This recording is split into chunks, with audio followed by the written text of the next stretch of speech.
Hi guys, welcome to Chris Ryan Golf. We are at the Belfry again today at the PJ National Golf Academy, and you can see we're in the tailor-made fitting suite.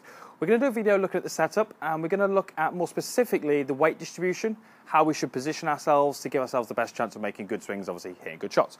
So we're going to look at this from two aspects. We're going to look at it from the front on, so we're looking at whether we should be more left-sided, more right-sided, but we're also going to look at it from sort of down the line and where the weight should be sort of heels, toes, or maybe closer to the midfoot. So let's start off from front on. And we're going to be talking here about an iron, mid-iron. We've got a 6-iron here, and I'm just going to be looking at a stock normal 6-iron shot. This might change as we move into maybe the driver, maybe the fairway woods, and it will certainly change a little bit as we're working towards the pitching, but just certainly for most of your iron shots, just a normal stock iron shot, as I say.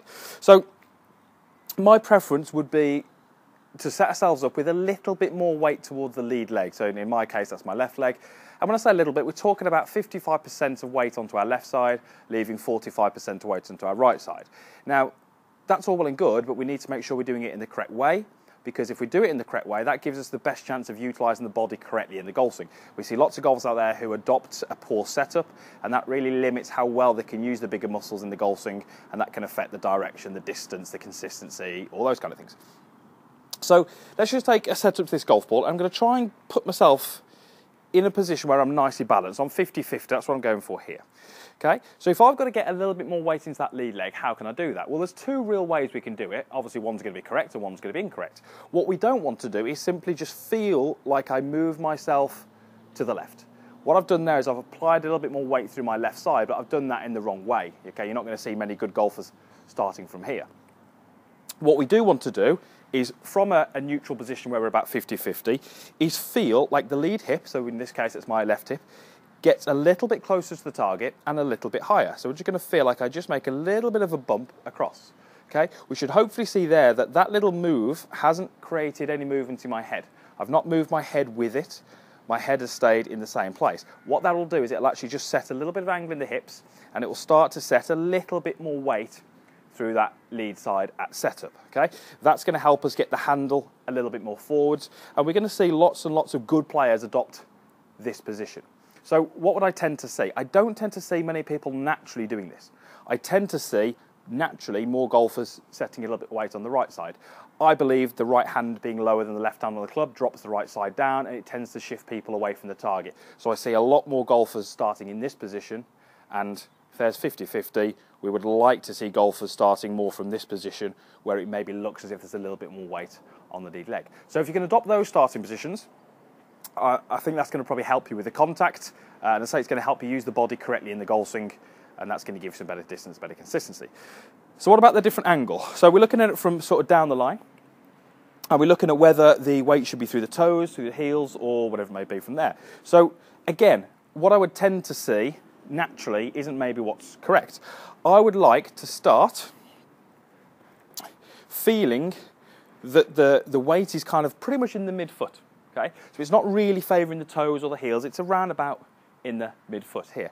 Now what I would tend to see is lots of golfers where the weight maybe favours the heels. I don't see many golfers where it favours the toes too much. There are golfers out there who do that, but more common is for the sort of golfer to sit more into the heels this way, so that the sort of weight becomes more back here and not so much midfoot. The toes feel very, very light there. So what can we do to ensure that we're doing this correctly? Well, if we start to look at the sort of tailbone and where that is relative to my feet, that's going to give us a good indication as what we want. So if I take my starting position here, and I'm just going to try and get myself into a nice balanced position where I'm about midfoot there, okay? You can see a line down from my tailbone is outside of my heels by a couple of inches. Now, how far this is behind the heels will vary on the golfer, more to do with the height. The taller you are, you're probably going to have to bend a bit more forward, and you're going to have to balance that with the sort of tailbone going a little bit more outside the heels. But we certainly want that tailbone, you know, a few inches outside the heels. So I would see lots of golfers where the chest and the shoulders remain the same distance from the ball, but their feet get too close to the ball. Now that puts a lot more weight onto my heels, and you can see that line now is a good few inches more behind my heels. So we can start to look at this as a bit of a guide as to where we want to be. A really, really good drill is to take a setup against a wall. So I have the wall behind me and have my heels about a club width, maybe a fraction more, away from the wall, and try and get yourself into a starting position. You're going to really feel how that's different if you're the kind of golfer who sits a little bit more into the heels, okay? And if you're the kind of golfer who's too much on your toes, you can actually feel like you sit into the hips a little bit more and get a bit more contact with that wall, okay? As I say, it is going to be slightly different for everybody, but that's a pretty good guide. You know, I'm about 6 foot in my golf shoes. That's a pretty good guide for most golfers. As I say, if you're slightly taller, you might need a bit more of a gap, and if you're slightly shorter, you might need a bit less. But essentially, it's going to be around about there. So we've now got a good, hopefully, basic starting position. We've got a little bit more weight on the lead leg because the lead hip is a little bit more forward and up.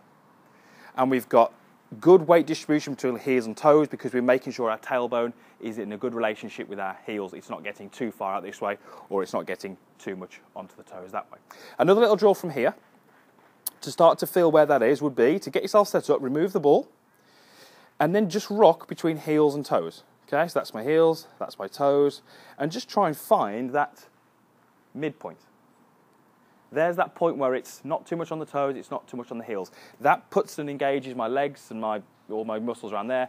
That's in a good starting position where I can make an athletic golf swing and utilise, as we keep saying, the bigger muscles, which is what we want to try and do.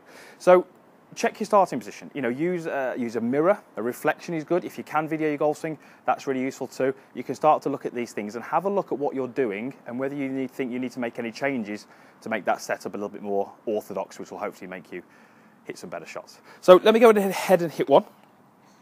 As I say, I've got a 6-iron here, so I'm just going to try and include those two things. I'm going to make sure my weight is a little bit more on my lead side.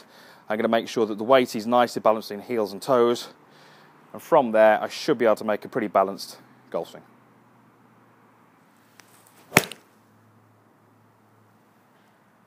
Okay, pretty happy with that.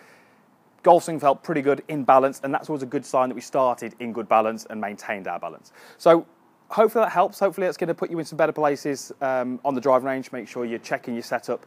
Setup is key. You won't see many good players with poor setups. Everyone's got slightly different swings and sort of positions, that kind of thing, but they all generally have good, solid starting positions from which to make their golf swing. So thanks for watching the video.